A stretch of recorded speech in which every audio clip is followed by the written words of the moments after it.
রমজান ঘিরে যেন আগুন ঝরছে রোজার তরকারি পণ্যের বাজারে। লেবু, শসা, বেগুন, ছোলা, বেসনের দাম আকাশছোঁয়া।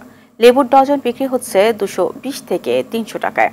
সংকট অব্যাহত রয়েছে ভোজ্য তেলেও। বিক্রেতাদের অভিযোগ, তেলের চাহিদা অনুসারে সরবরাহ না থাকার দাম বেশি। আরও জানাচ্ছেন বিপুল দেব রায়।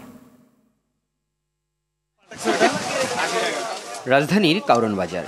মুসলমানদের পবিত্র মাস রমজানকে সামনে রেখে ক্রেতাদের বেড়েছে আনাগোনা, হাঁক ডাক বেড়েছে বিক্রেতাদের।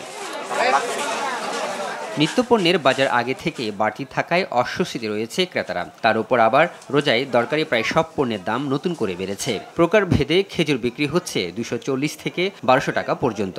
বেড়েছে অন্যান্য ফলের দামও। ভোজ্য তেলের সংকটে ক্রেতাদের দিশেহারা অবস্থা। দাম নিয়ে ক্রেতা ও বিক্রেতাদের মধ্যে রয়েছে ভিন্ন ভিন্ন মত। ভোজ্য তেল বাজারে বিলকুলই নেই। যেগুলো বলে ওরা সুপার বলতেছে, তাও রেট অনেক হাই। শাকসবজিতে স্বস্তি থাকলেও হাত দেয়া যাচ্ছে না লেবু, বেগুন ও শসায়। প্রকার ভেদে লেবুর ডজন বিক্রি হচ্ছে 220 থেকে 300 টাকায়। কোনোভাবে দেখার সুযোগ নেই 4টি লেবুর দাম 100 টাকা। এটা আমরা কি সেই লেভেলে এখন যেতে পেরেছি বলেন? রমজান আগে লেবু বস্তা কিনছে 4000-5000 টাকা বস্তা, আর এখন লেবুর বস্তা 12,000-15,000 টাকা বস্তা, তারপরে পাওয়া যায় না লেবু। বাজার সহনীয় করতে কর্তৃপক্ষের নজরদারির অভাবকে দুষছে ক্রেতারা।